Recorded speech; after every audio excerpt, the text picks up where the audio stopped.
Okay, today we're going to be looking at contextualization, or just simply just context. So this is going to be geared towards AP US history, but honestly, you can use it for AP World, a lot of the other AP classes, and honestly, just like a lot of your English classes. This is going to be useful in pretty much tons of different categories. But for this video, we're specifically focusing on AP US history stuff.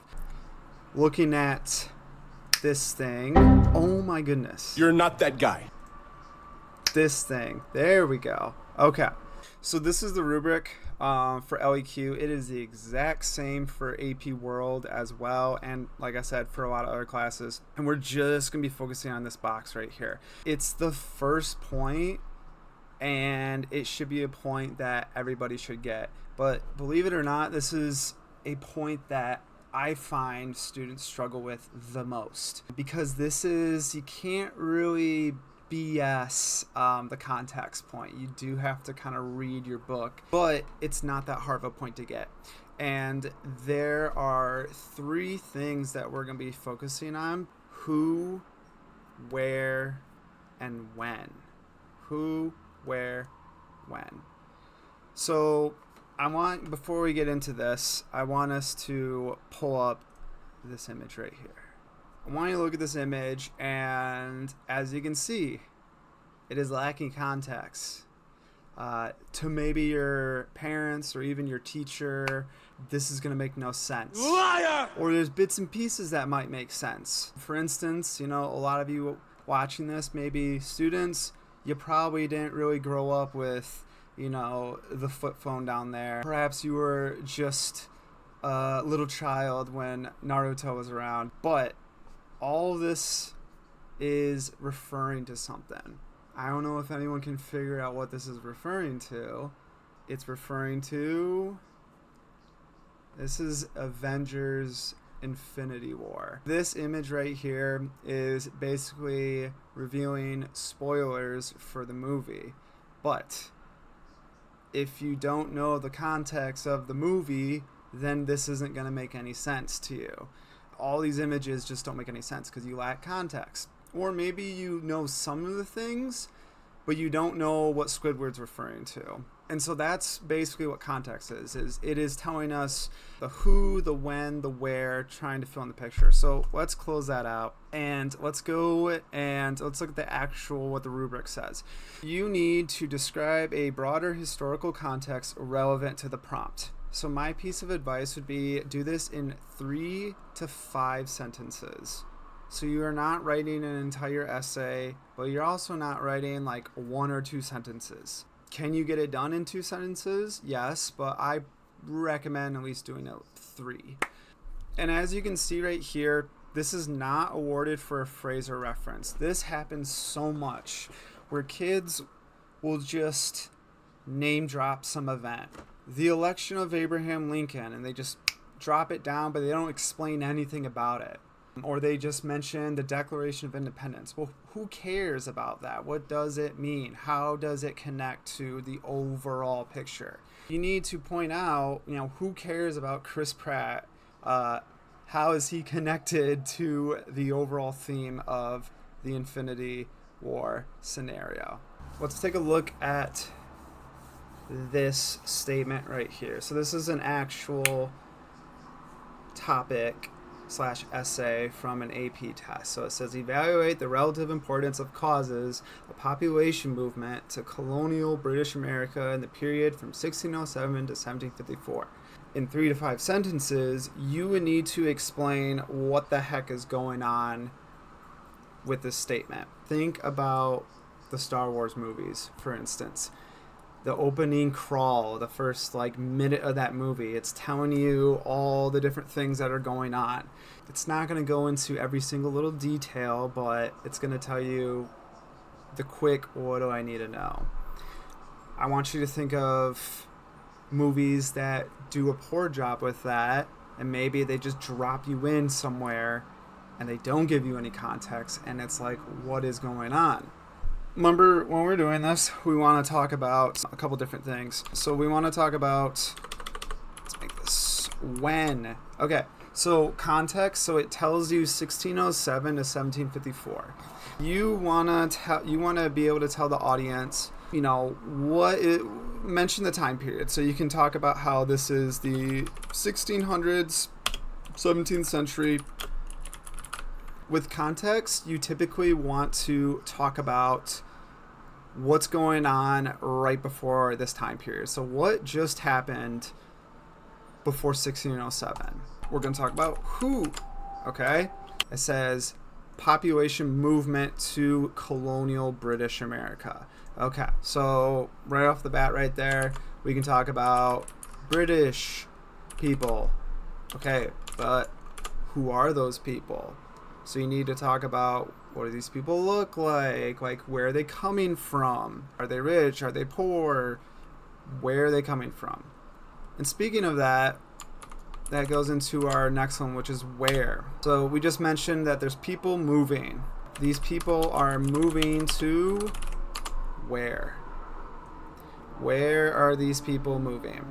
You need to be able to give us a rough picture of people are clearly moving to this new area in colonial British America. What kinds of people? When are these people coming? Are they all coming around 1607? Are they pretty much already there? Where are they moving? And so those are all things that you can talk about. Short and sweet, but specific. So I want you to avoid saying things like some people, many places, went to the colonies. Okay, what colonies? What places? You need to make sure that you're specific with that. So I want you to kind of think about how can you make this be specific enough where you can get a clear picture of that. And we'll come back to this in just a moment. Let's look at some student examples real quickly. I'm getting all these from the AP website, so that's where these are not my students. These are just students the AP group picked.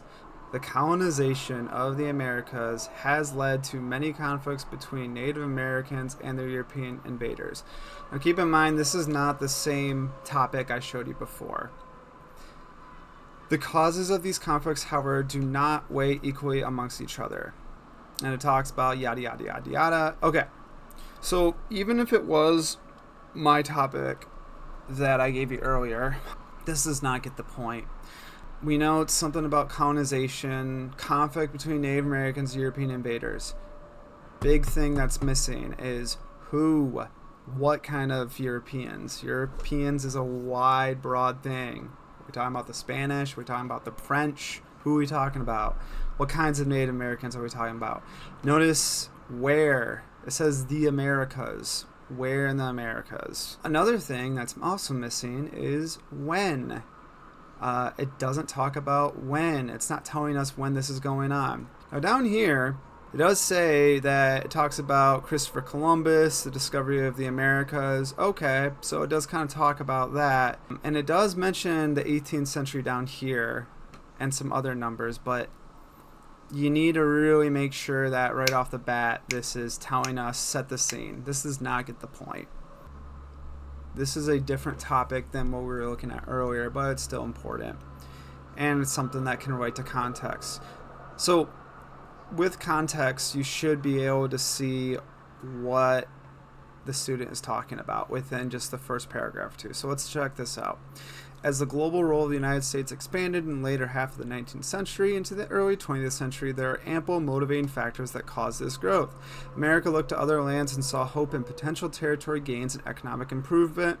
Okay, yada, yada, yada. Okay, if we just looked at this opening paragraph, does it get the context point?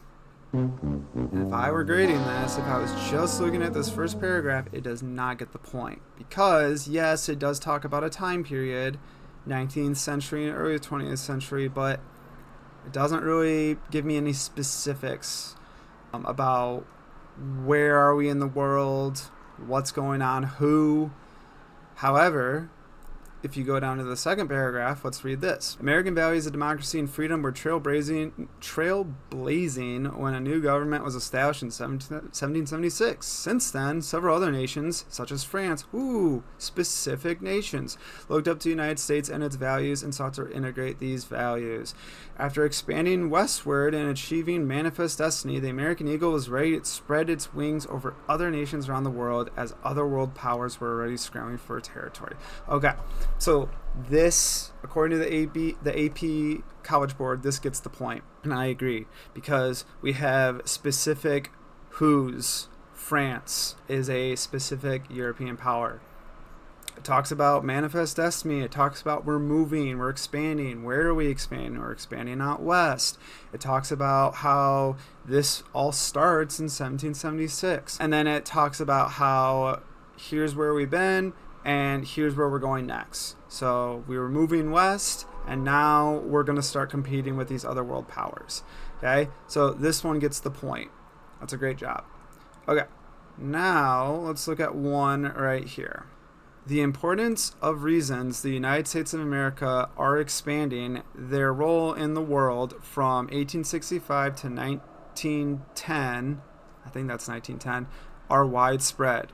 In document 4, it talks about how the United States was, okay, so it goes right into the documents. This is a DBQ that we're looking at. This does not get the point because I have no idea what this person is talking about. I have no idea when. There is this time frame right here, but other than that, are we talking about before this, after this? I mean, who is expanding? Where are they expanding? So this does not get the point. It is one sentence. As the Civil War came to a close, the previously Confederate South seemed to be in shambles. Cities were destroyed, properties looted, no labor force for their steamed cotton. Yet the North seemed to be enjoying a rapid increase in the economy and the expansion of industrialization. Okay, so right off the bat, we have a specific event. We have the Civil War. They're telling us there's this war that just happened. This is all very good.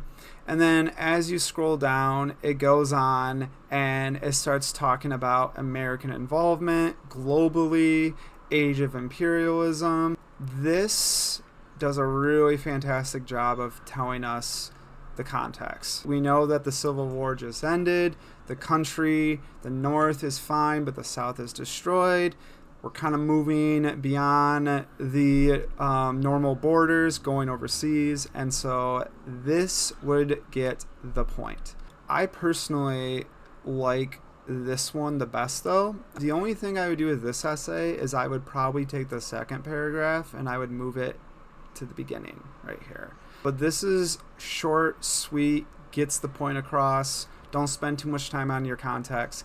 I like that. So this is the one that I would probably look to.